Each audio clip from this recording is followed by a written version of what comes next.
Hallelujah. সবাইকে জয় যিশু। আবার আপনাদের কাছে চলে আসলাম আমি কৃষ্ণা, পরমেশ্বরের আরেকটা বাক্য নিয়ে। পবিত্র আত্মা আজকে যে বাক্য দিয়েছে মন দিয়ে শুনবেন। জিএসকেল 17 থেকে 24। পরমেশ্বর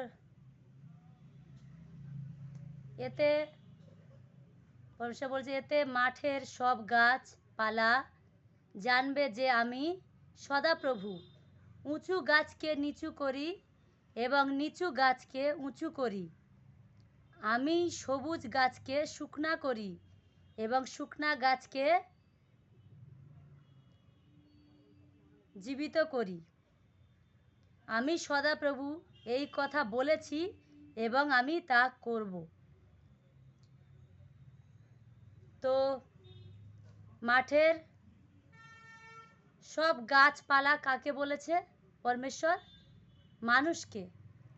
আমরা হচ্ছি সব গাছপালা। এইভাবে উদাহরণ দিয়েছে। উঁচু গাছ কাদের বলেছে?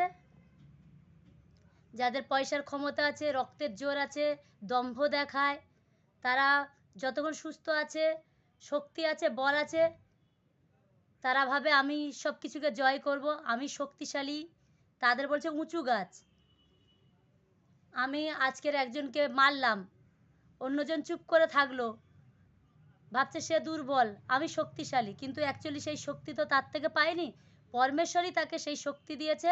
সেই শক্তির দ্বারায় তার রক্ত শক্তি দিয়েছে, শরীর মজবুত করেছে, পয়সার মজবুতি দিয়েছে। তো নিজে ভাবছে এই শক্তি আমার, কিন্তু অ্যাকচুয়ালি তো তার না, পরমেশ্বর এগুলো দেয়। কিন্তু পরমেশ্বর তাকে উঁচু করেছে, শক্তি দিয়েছে, বল দিয়েছে, হিম্মত দিয়েছে, ক্ষমতা দিয়েছে, দিয়ে দেখছে সেটাকে কি কাজে লাগায়, ভালো কাজে না খারাপ লাগে কাজে।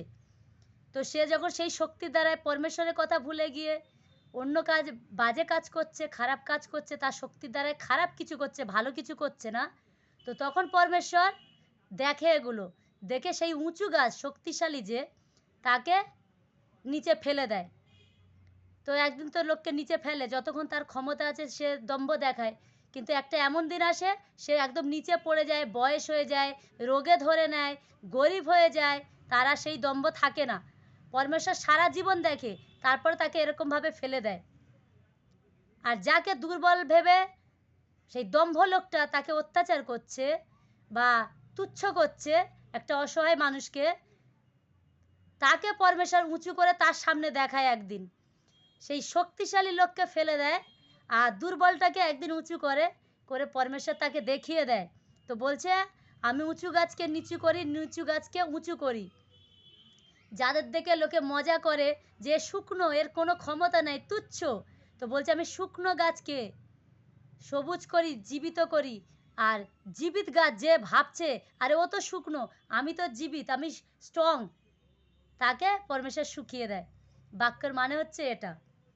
তো যতক্ষণ জোর আছে, ক্ষমতা আছে, সে যেন না ভাবে যে সব আমার বলে কিচ্ছু না। যতক্ষণ ঈশ্বর না দেয় তার কোনো কিছুই দাম নেই, সে কোনো কিছু করতে পারে না। কিছুদিন আগে আমি দেখছিলাম পরমেশ্বরের বাক্য যখন প্রচার করতে গেছিল, তো তখন একজন মহিলা আর একজনকে মেরেছে। যে প্রচার করতে গেছিল সেই, তাকে যার কাছে গেছিল সে মেরেছে। তুমি না শুনতে পারো পরমেশ্বরের বাক্য, সবাই তার ঈশ্বরের বাক্য সব কিছু নিয়ে সব জায়গায় যায়, প্রচার করে, কিন্তু কারো রাইট নেই কাউকে মারার। কিন্তু সে ভাবছে আমি মেরে, আমি দেখো কত শক্তিশালী, আমি তাকে মেরেছি, সে কিছু বলল না, সে আমাকে ধন্যবাদ দিল।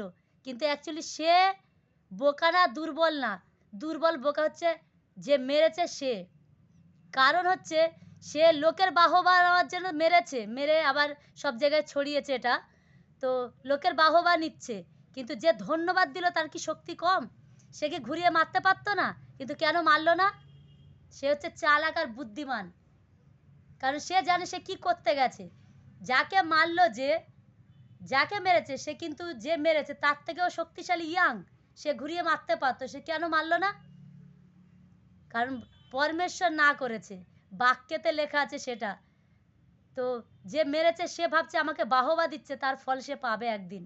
আর সে কি বোকা না, সে মার খেয়েও ধন্যবাদ দিল, কিন্তু সে হচ্ছে সবচেয়ে চালাক। সেও কিন্তু মারতে পারতো, কিন্তু মারবে না। কেন মারলো না এটা ডিপভাবে ভেবে দেখবেন, যে সে কি আমাকে মারতে পারতো না? তার কি শরীরের শক্তি নেই? আপনার থেকেও শক্তি বেশি তার, তাও মারলো না। আপনাকে ধন্যবাদ দিল। কেন? কারণ তো নিশ্চয় আছে। তো যাই হোক,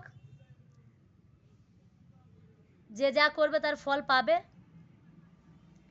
তো ধন্যবাদ জানাই সবাইকে, পরমেশ্বরকেও। আপনারা বলবেন আজকের বাক্যের মানে কি। তো সবাইকে জয় যিশু, হালেলুয়া, প্রভু কি স্তুতি হোক। পরমেশ্বর সবাইকে ভালো করুক আর সুবুদ্ধি দিক। সবাই ভালো থাকবেন।